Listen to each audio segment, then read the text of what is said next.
Welcome to the Encore Audio Archives YouTube channel. I'm Taper Dave, and this is my channel. I've uploaded hundreds of talks here that I've recorded at meetings in West LA, and I've also recorded conventions starting in 2013. I've got a bunch of those up. And Walt and Mary Murray, the original owners of Encore Audio Archives, started the company in the 80s, and Walt recorded Joe and Charlie's and a bunch of stuff down in Vista, California. My sobriety date is June 20th of 1994. I hope you find something you like, so please like and subscribe to my channel and comment down below. If you want to hear something that I don't have or that you don't see, I'll see that I get it. Anyways, take care and have a great day if you want to. This is a one-speaker meeting, and today our speaker is Clint.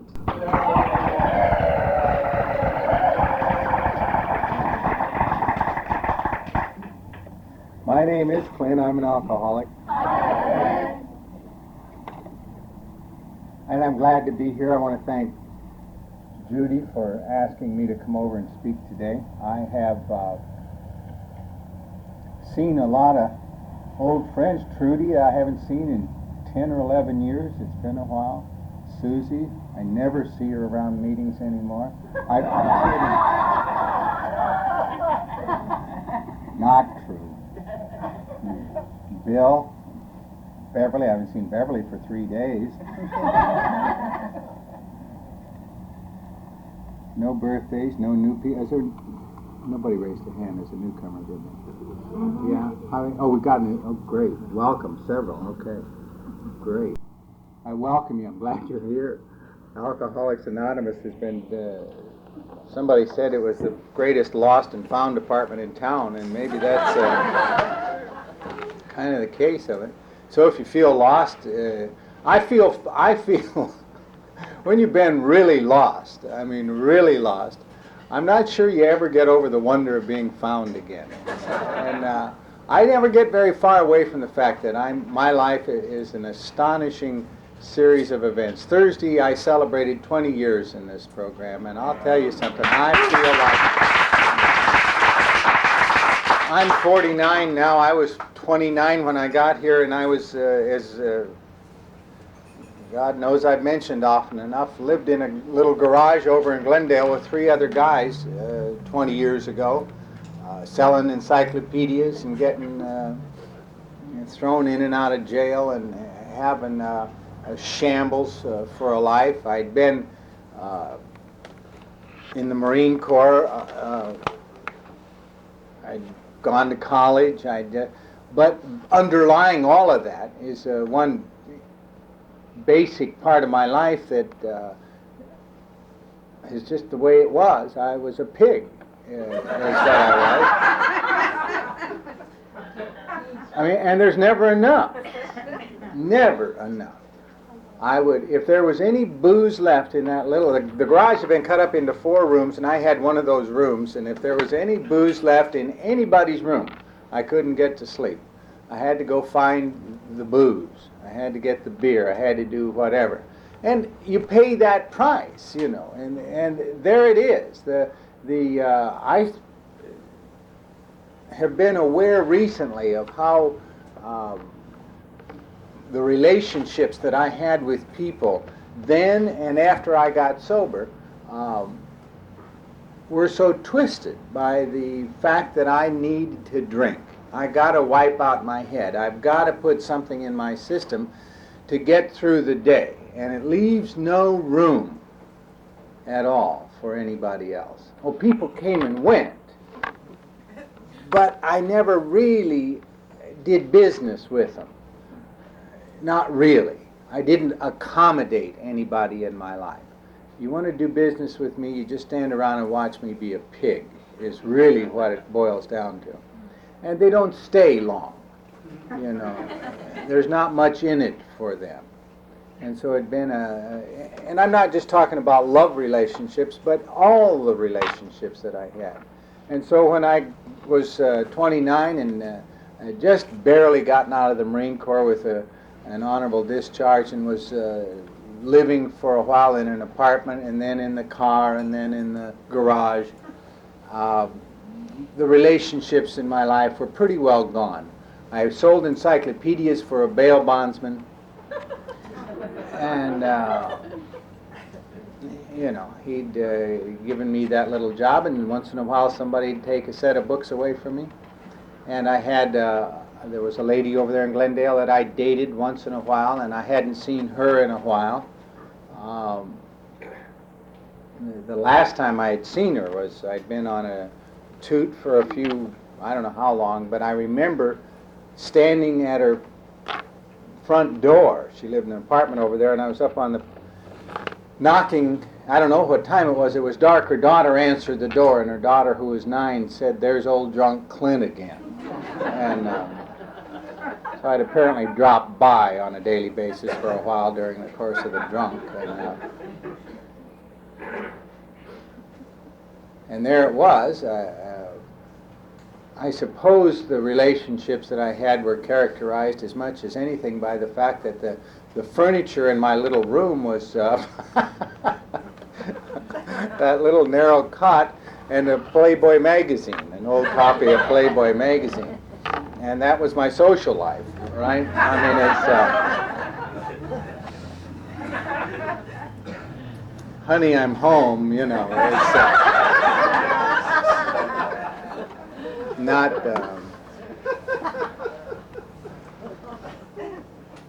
sometimes I woke up in jail, and sometimes I woke up in the room, and it was all about the same. It was all about the same. Just,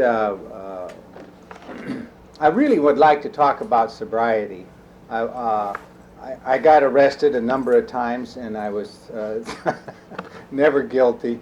I was into jury trials in those days. I wanted your badge number, you know.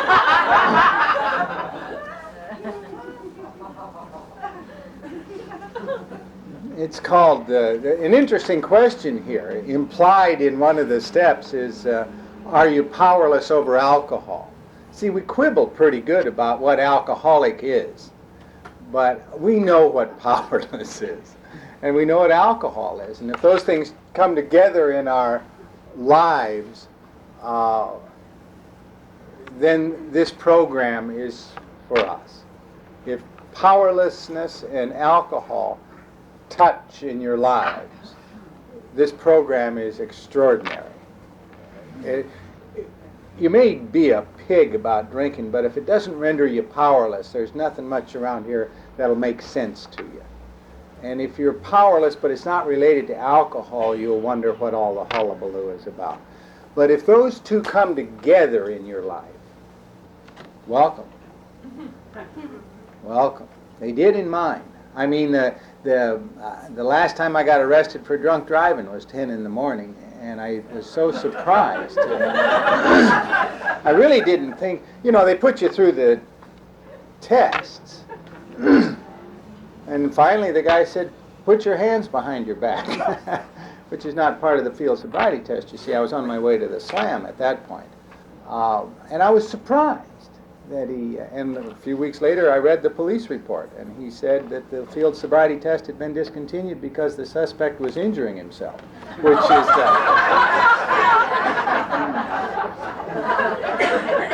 that's powerless, is what that is. Not guilty. So that the bail bondsman brought me to a meeting of Alcoholics Anonymous. He did. He'd never brought anybody before, and I don't know that he's brought anybody since. I call him every year on my birthday and thank him for doing that. He was a kindness to me that he had no idea, of course, nor did I, that on the 14th of August I'd taken my last drink. And if you are new here and you're not certain you've taken your last drink, be of good cheer. You know? And it may be just as well. I think if I'd have known on the 14th of August that that was my last drink, I'd have had 2.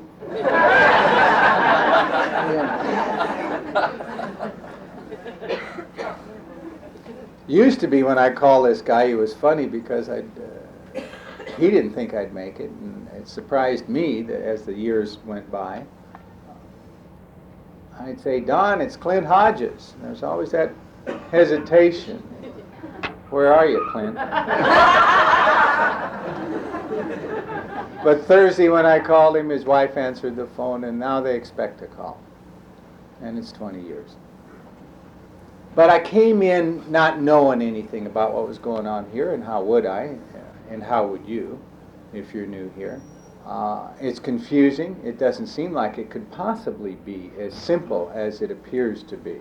And it is simple. It is a simple business. And that's really what I want to talk about this morning. The simplicity of this program doesn't appeal to me immediately.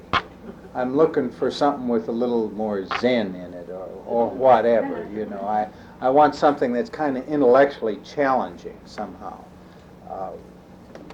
Memorizing my phone number was intellectually challenging when I got here, and I don't know why I insisted on that, but it seemed like that's what it would take to do, because I had tried so many things, like religion and psychiatry and the chaplain in the Marine Corps and everything that occurred to me to do something about my drinking. I tried everything but not drinking, and that was suggested here, and it was pointed out to me that this really is not about quitting. It's about not starting anymore. And that has to do with something that is that Chuck used to, Chuck Chamberlain described himself as having a grand central head, having a head that is full of all kinds of stuff. And we have to do something about that. We have to quiet this little mechanism down, or we are in a lot of trouble, because we can't live at peace in the world with a lot of stuff rolling around up here in our heads. Can't live at peace here, and that's really what we want. And that's what the booze was about. It was about chemical peace of mind. And the simplicity of the program is that we have to, as a basis for anything else happening, give up our right to chemical peace of mind. There is no shortcut to that. There is no amount of a conversation that will make it acceptable for us to drink a little bit. There is no amount of rationalization that will make it possible for us to be comfortable members of Alcoholics Anonymous if we're smoking a little pot.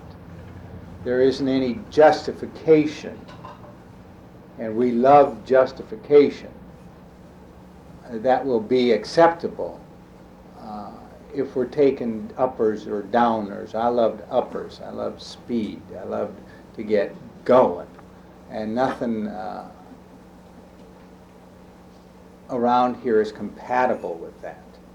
It's and the justifications that we offer ourselves for the refusal to give up our right to chemical peace of mind are really wonderful, but they don't seem to work. And I really, after 20 years, I've gone through an autocratic approach to this thing and hard and fast rules, and I've gone through a spiritual approach to this thing and looking for my answers to a supreme being, and I've gone through a scholarly approach to this thing and looked in the book and the textbooks of Alcoholics Anonymous for my answers. And I'll tell you, today I'm more compelled by what works than by anything else. And if I knew of anybody that was successfully, comfortably, happily sober, that had not given up their right to chemical peace of mind, I would inquire of them as to how they did that, and I would want to know about that. I don't know anybody in that category, and that's the only basis for my saying it seems to be very much a requisite here. And the justifications that it's prescribed by a doctor doesn't really wash anymore, hasn't for years for most of us, because we know we can get what we want out of physicians by describing appropriate symptoms to them. And that's just the way it goes, you know. And justifications are part of it. I laughed the other day. Somebody said, they're more important to us than sex. Justifications. And I looked at him and he said, have you ever tried to go a week without a justification of some kind? And I thought, yeah, I guess that's right. You know, I justify a lot of things, why I take certain actions, why I do this, why I do that. Once we give up our right to chemical peace of mind, we find out that we don't really have any peace of mind, and we knew that going in, which is why it's so tough to come in here. And we have a few days to go through that are simply not going to have peace of mind attached to them. And we won't sleep real well, and we're not going to have a lot of laughs and so on. I was talking, it's just part of the package. But you've been through that before. It happens every time when we have to finally stop drinking. It's nothing new. It's just that this is the last time you have to do that. It's the last time you have to do that. But you have to do it. There doesn't seem to be a shortcut. But, it's interesting because I think so much of the pain of a hangover, so much of a pain of that feeling after we have been out there is the emotional pain of knowing that we're going to do it again.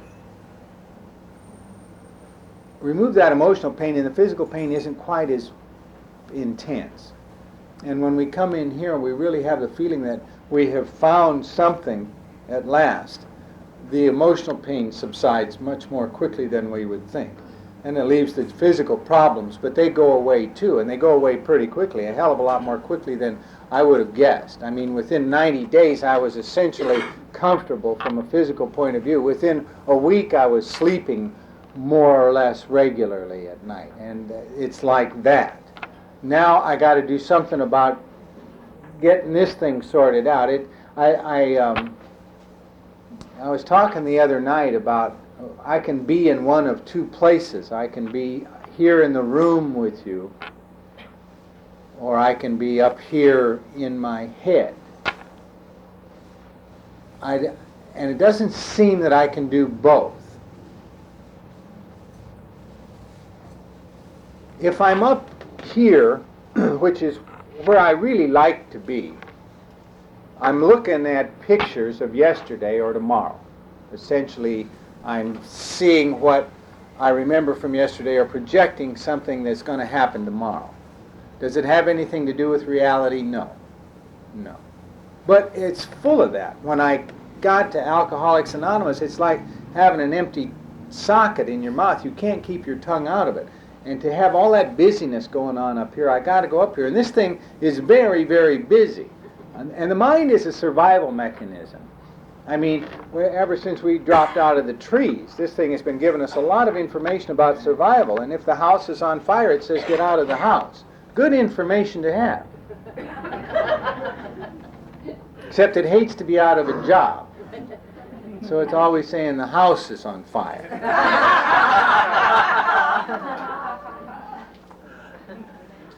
I mean, it's an alarmist kind of a thing, There's always something. And I like to come up there and visit because my problems are there. And I don't know what compels me so about my problems except that that's who I am. I love to worry. My sponsor long ago said, well, maybe you could go home and catch up on your worrying instead of being here with us. I mean, and I address those problems that are yesterday's business and tomorrow's business and miss being here in the room. And we've all heard that one way or another and understand as a matter of intellect that that's really the case. But how the hell do you get out of it? How do you possibly get in the room? How do you stop going up here? Because if I can go up here, I can drag these problems out, and then any kind of comment I may make, it feels like I'm in the room. I'm not really. I'm just talking about my problems. And it's a socially acceptable way to be self-obsessed in AA.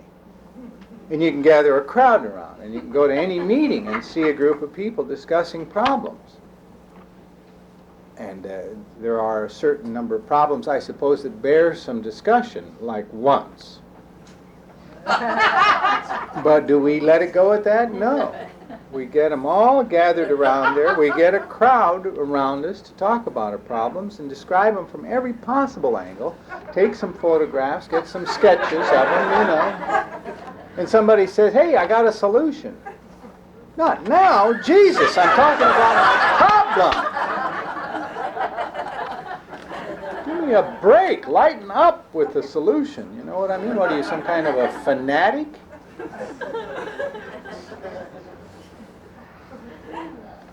And then we get sophisticated, and the discussion is about how do I stop talking about my problems,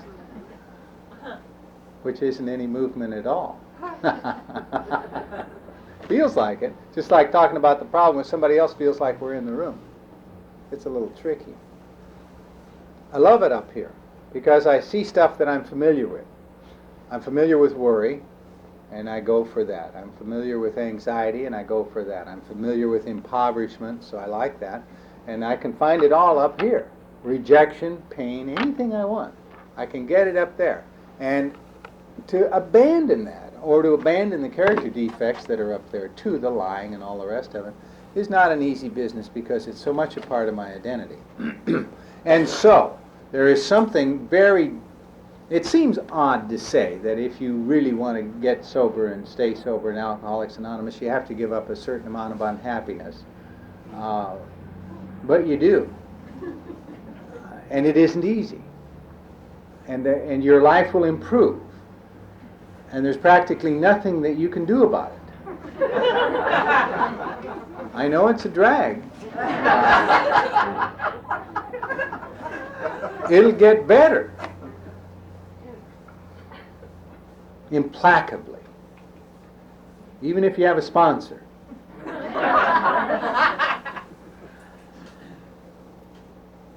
Just coming to the meetings, why does that help? I'll tell you why. It seems to me, anyway, and this is my opinion. All of this is my opinion. The meetings give us an opportunity to get in the room. Once in a while, during the course of a meeting, we join the group. You know, somebody will say something, and you'll, God, you're in the room. You know, oh, I didn't know it was full. Jesus. And then, am I done? Is that?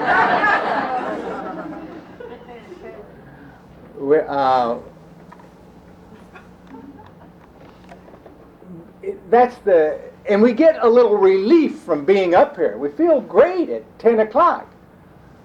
And I learned that early at 8:30 meeting, and at 10 o'clock I felt so much better. I'd go to a meeting at 8:30 knowing I was going to stop for a drink on the way home when I was new. And at 10 o'clock I didn't have to do it. And I believe today the only reason I didn't have to do it is because I'd gotten some relief from being up here roaming around. I had gotten out of my head and into the room, not for the whole 90 minutes, but for a couple of minutes. Somebody would say something that I remember with real clarity hearing a guy from Riverside one night say something that got me into the room. He said he finally had taken his radio out to his laundry tubs to drown the damn thing. And I thought, God, he had one of those radios too, you know. Never quit playing. It was just all, I thought it was piping in Del Rio, Texas or something. And when he said that, I knew that it was nothing but hallucinations. But he got me in the room, is my point. There I was, in the room, listening to what he had to say, allowing something in the room to make contact with me. And the room is about reality. You know, this thing is reality, and the mic and the people here. Is there any reality up here in my head? No. Not really. It's just pictures of yesterday and tomorrow. Is it real? No. Nothing to do with reality. It's just a place to go visit and horse around. It's like going to a movie. Really, is what it's about. It's just going up there and looking around. And we know that the cornerstone of this thing is like we don't drink today. And we also know, and it says it in the book, that nothing bad enough ever happened to me that got me drunk. Never did. Nothing ever happened to me that was so bad that I got drunk over it. But the fear of what would happen tomorrow and remorse over what happened yesterday got the job done many times. How many times you drop a pill at 10 a.m. because it might get a little tricky at 2 in the afternoon, you know? It's how we live. Anything to do with reality? Hell no. Reality has not been my constant companion because I like it up here too much. Now, I got a choice. I can be up here in my head or I can be in the room. The meetings are critically important because there will be something that happens in a meeting that'll get me into the room, and it happens more frequently and with more regularity here in an AA meeting than any place else on earth. That's why we feel safe here. We get a little relief from our head. That's why we feel comfortable here. That's why we can laugh at the awfulest things here. Because we know we're in the room and we're not up here doing all of that. It's just part of what goes on here.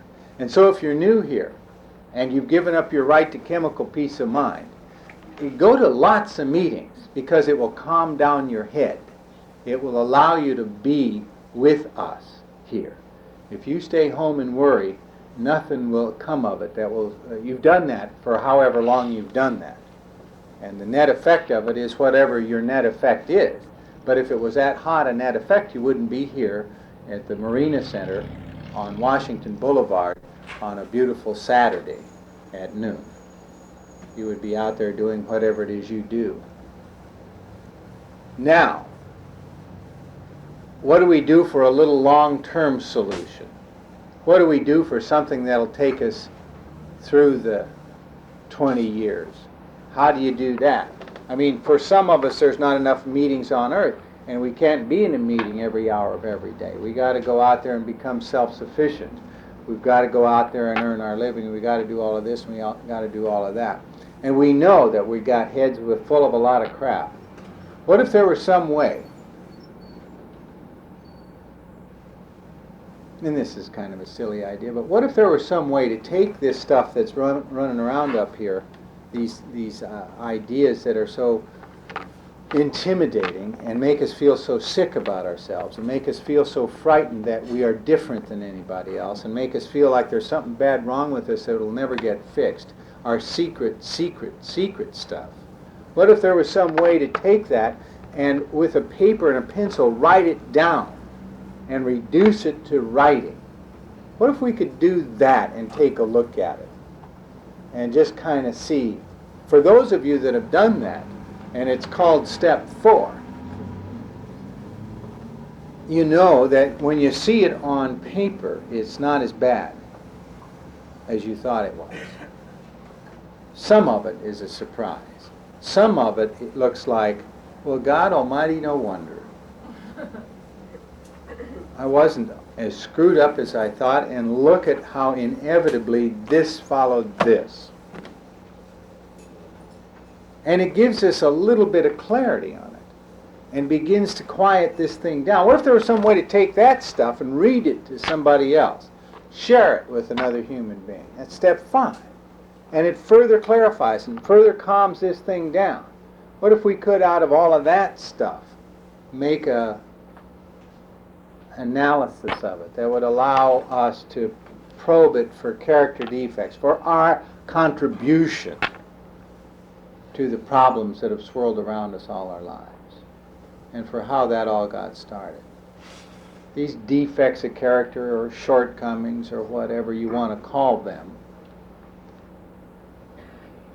really constitute our contribution to the problems in our lives, our contribution to the relationships that are described as twisted.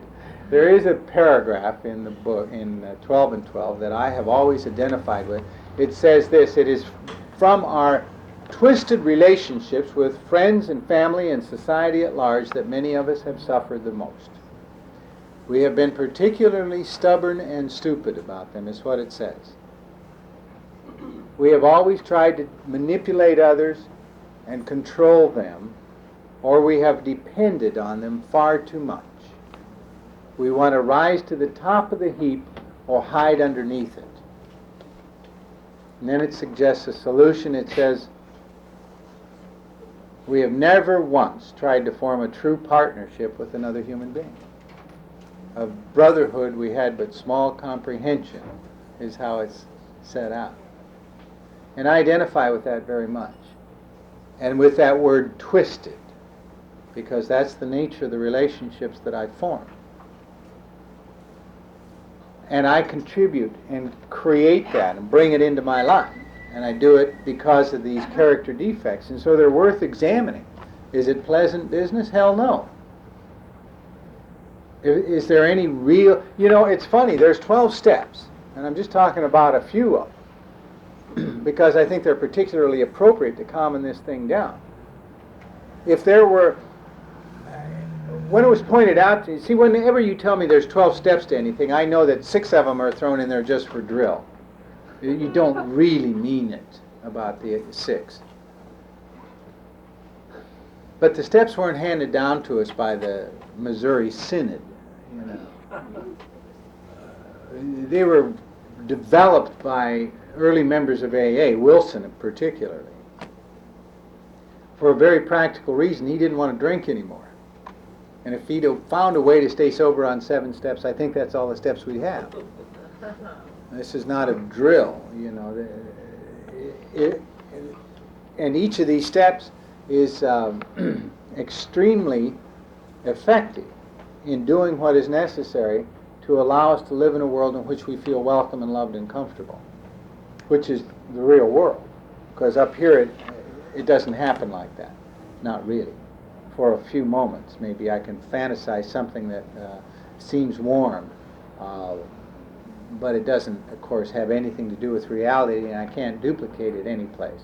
And the attempt to duplicate it someplace else is doomed to fail. How many times have you gone out on a date with somebody and just written yourself a little script about how the evening is going to go? God, that's the story of my life. I just know exactly. I'm going to say this, and she'll say that, and I'll say this, and the minute she deviates from my secret little script, I'm lost. Then I get annoyed. And it's quite clear she doesn't like me at all. And I certainly can't trust the bitch, I know that. I can get that far before salad, right? Then I wish I was home reading a book, or at a meeting, or wherever. So those scripts don't work. Taking this, even if we can conjure up something that's warm and wonderful, doesn't really translate well into the real world. And so what we have to do if we want something warm and wonderful is learn how to get. It's bad news, you know. But we got to live in the world. We got to live in the room. We got to learn how to do that. It's the only place we can have any contact. It's the only place those relationships will get untwisted. See, it's been some time, years ago now, that I learned something that I've never forgotten, and I learned it from a guy named Alan McGinnis, who was up at doing the Brentwood.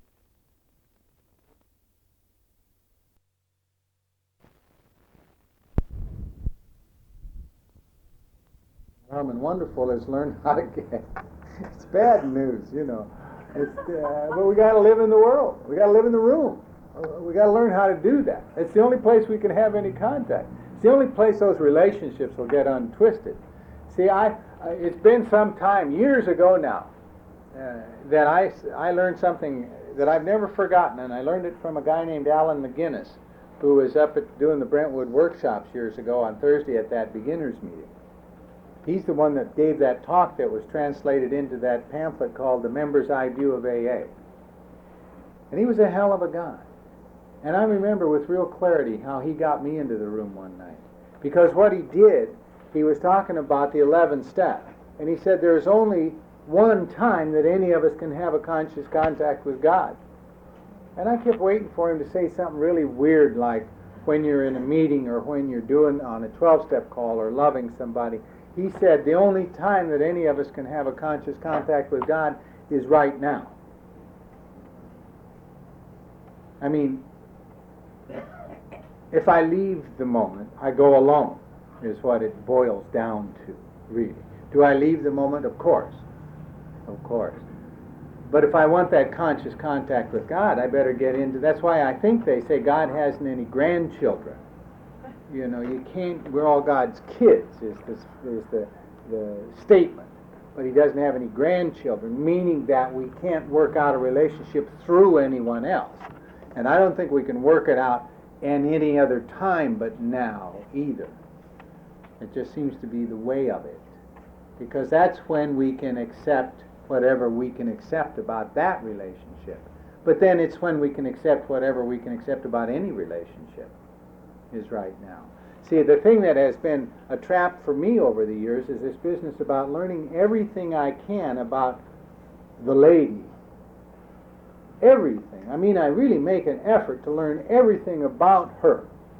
If it's January the 3rd, I know everything there is to know about the lady and get it in a pigeonhole, and there I've got, see, I look for formulas. I want answers that'll work forever, because I don't want to have to look again. I don't want to have to get into the room with her again.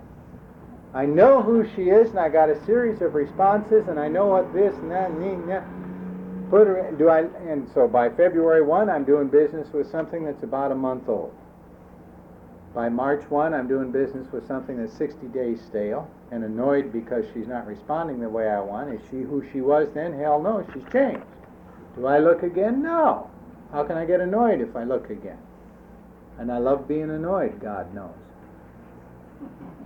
And by April and May, it's just a whole different thing, and I feel a little betrayed. Why? Because she's moving, and I'm still doing business with January 3rd, because I don't want to look again, because I'm interested in formulas. Am I staying in the now? Hell no, I'm still back there. And it's an interesting thing to realize. And that's when they say it takes a lot of work. I don't know if it takes a lot of work in a relationship so much as I know it takes getting in the room. It takes the willingness to find out who she is every day. Chamberlain told me something that just knocked me out. He said he woke up with a different woman every morning, which is why he never got why they were married so long, 55 years. He looked every day. He looked every day to see who the hell he had there in his house, or who had him in her house, or whatever it was. And that was a surprise. But then he said a lot of things that surprised. I remember I asked him one time, how do you stand to drive up to L.A. and all that traffic every day or to work, or every night to go talk? And he said, I only drive the one car. Kind of an interesting thing, you know. I drive everyone I can see, man. He was a wonderful guy. Wonderful guy. These steps are extraordinary because when you take steps 4 and 5, then you put a lot of stuff on paper and read it to somebody. And you take steps 6 and 7, you're going to further quiet this thing down a little bit because you're looking at your contribution to it all. How the hell can you be mad at anybody when you have contributed to it, when you created it? It's interesting because Pat and I recently went through a process where we took a long look. We were married for 4 years and then separated and divorced. And we're not angry at one another. And we took a long look at it. Here's what we created for ourselves, and here's what we were willing to put into it, and here's what we demanded the other person put into it, and we had to laugh. Had to laugh. Jesus, no, how, you know, because it was a frightening thing to me to be almost 20 years sober and to fail at another marriage. And we both knew. We both knew. We just gone in there and some kind of pictures up here and never looking to see who the hell we were with, and it was nuts. But why be mad? Because I had set it up. I had created it. Things that are in my life are there because I insist that they be there. That's all. That's all. So if you're mad at him, he's doing exactly what you want him to do, whether you'll admit it or not. That's why he's in your life, to give you that turmoil that you need. That's why she's in my life, you know. So 6 and 7 are important because we get a chance to look at that stuff. Pleasant? No. Important? Yeah. Critical? I think so. I think so. Why? Because it quiets it down. It quiets it down, and then I don't have to be up here so much checking out the scene, which means I can be with you. If I get then far enough with my little chores, I will make a list of people I've harmed. I mean, it's just an interesting exercise to look down a list of names that you've had in your life that represent, each name represents a human being that I have done something unpleasant to or refused to do something for. In some manner in my sojourn, I have harmed that person. If I haven't harmed them, their name doesn't go on the list. If I've harmed them, their name goes down. Now, why do I want to start this process? Because eventually I've got to straighten that out. Am I willing to with everyone? No. No, of course not. Circle the ones you're willing to. Okay, I'm willing to, there's 14 names on my list. I'm willing to make amends to 6 people, 7 people, whatever it is. Start. How? Pick up the phone, write a letter, do something. Why? Because in here is a lot of activity about that person and what is going to happen when I run into him, or how I'm busy justifying what I did to him. A lot of activity, a lot of noise up here about every one of those people, every one of them. Is there noise about people that have harmed me? Practically none, oddly enough. The ones that I've harmed is creating all the noise up here. And some people say, well, make amends to yourself first. I don't understand that. I don't know what that means or why you would do that, why you would worry about it. There are people we have harmed, and the requirement is that we make amends to those people wherever possible. I don't know of any circumstance, well, see, the problem is, and it's called subliminal fear, or a vague sense of apprehension, or just an uneasiness, and the cause of it is that I'm going to be walking down the street in Culver City or New Orleans or Washington, and somebody's going to come up to me and say, you screwed me back then, and I want my pound of flesh. And I know that's going to happen. And it's real noisy. And it's called a vague sense of impending doom. That's what it's called. And I got to do something about that. And so I make that list and I look at it. And I come to some kind of terms about just what I did to harm that person. And I become eventually willing to make the amend. And then step 9 asks me to do that. To contact them. And I have contacted the people now, long since. I paid the money back. It took a while. I mean, it was like 12 years before all the money was paid back. There was quite a bit of money. And I was none too quick about it. It's interesting. Somebody used to say, they don't even want your money, they just want their own back, you know. 12 years, the ex-father-in-law finally got the last of it. Interesting. I had, it's an interesting, I was paying him back $50 a month. I owed him $14,000 when I got sober. And I started to pay him. And then when I was 5 years sober, I went back to school, at law school. And I didn't pay him during that time. And then I graduated, and I took the bar, and I passed the bar, and I started practicing law, and I moved down to Orange County. And I didn't pick up the thread then either. But I found out he was living in Leisure World. I'm working in Santa Ana and driving down to San Clemente every night, and every time I pass Leisure World, I think about that old bastard in there that, you know, you gotta hate somebody you owe money to. Part of my justification. I knew on a daily basis that I should pick up the phone, write him a note, begin to pay him off again. I had it down to about half, I guess. One day I'm in the Santa Ana courthouse, and I get on the elevator, and it stops at the 3rd floor where the cafeteria is, and I look up, and here he is getting on the elevator. I'm 12 years sober. I'm used to going first class. I want to be able to say, "Hi, Walt, how you doing?" and have him glad to see me. And I couldn't. I just stood there like a thief, hoping he'd get off the elevator first, which he did not do. I had to kind of sneak out around him.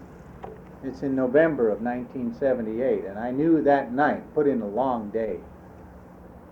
I was up here. You can imagine what kind of work I did in court that afternoon. I didn't get in the courtroom once. Oh, my body was there, but I wasn't there. I was up here telling myself what a dirty son of a bitch Walt Simmons is, you know. I got home that night, I knew. There was a check coming in January that was going to cover that. And of course I had it spent 100 different ways. 100. And I knew I knew. I struggled. At first I thought I'll split it with him.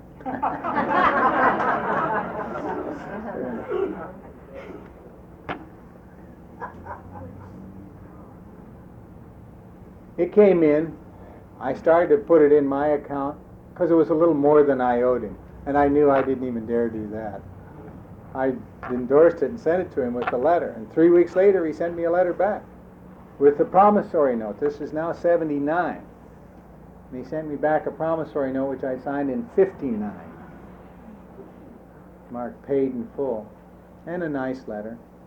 Wasn't nice enough, but it was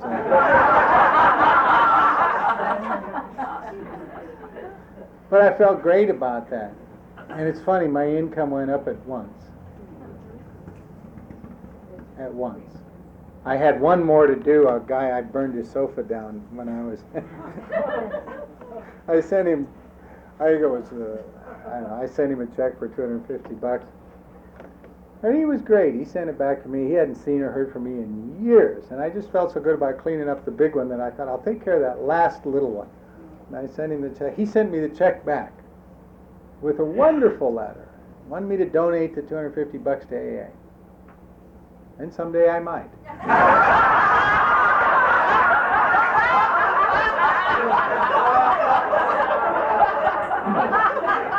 It could happen.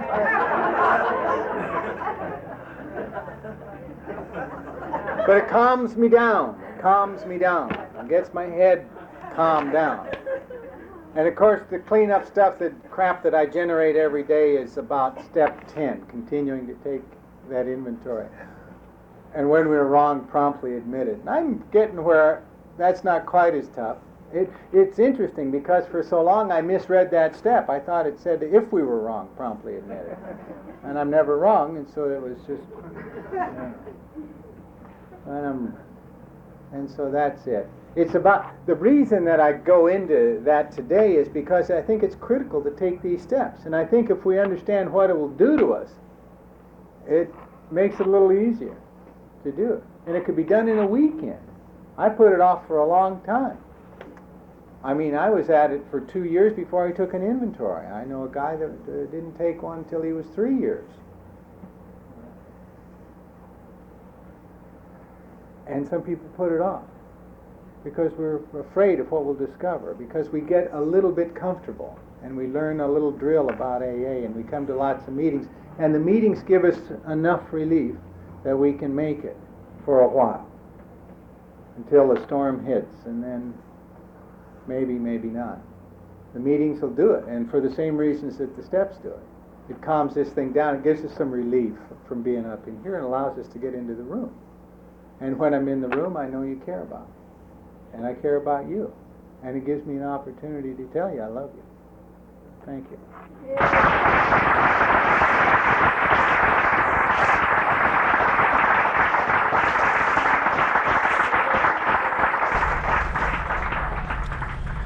Okay, this is how I prepare my drone for launching. I like to do it inside the cab of my truck so I'm not standing outside in the weather. To install the joysticks for control, up and down, right and left, powered on. I have an Android phone that I use to connect it to the drone with. And it's actually controlled through the iPhone, through an app. Oops, wrong way. It's actually controlled through the iPhone, or through this Android phone, through the app. It's actually controlled through the Android phone, through an app, and you connect it through this short connection right here.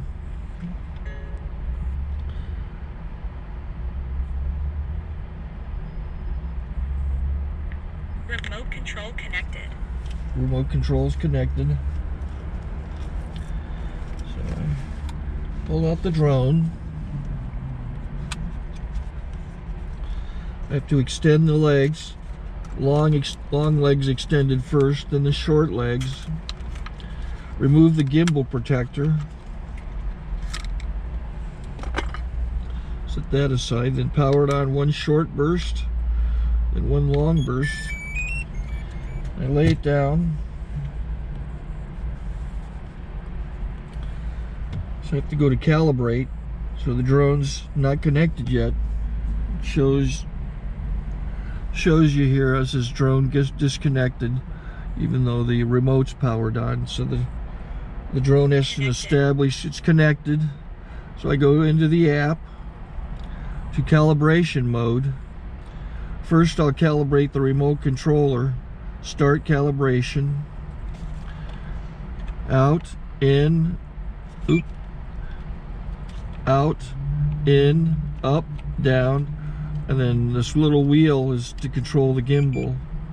So it's calibrated. Go to gimbal calibration, start calibration, and then it calibrates the gimbal. I don't know if that shows up. The gimbal's moving all over the place. Changes, you can see it on the video. And I'm calibrated to take off. It's acquired 7 satellites at the moment. There are 26 satellites up in the sky, which it has to acquire before you can take off. So it's connected. It's got enough satellites. This is white. I can go to press this little arrow button, swipe right to take off, and it would start the motors if I slid this to the right. But I'll wait till I get outside.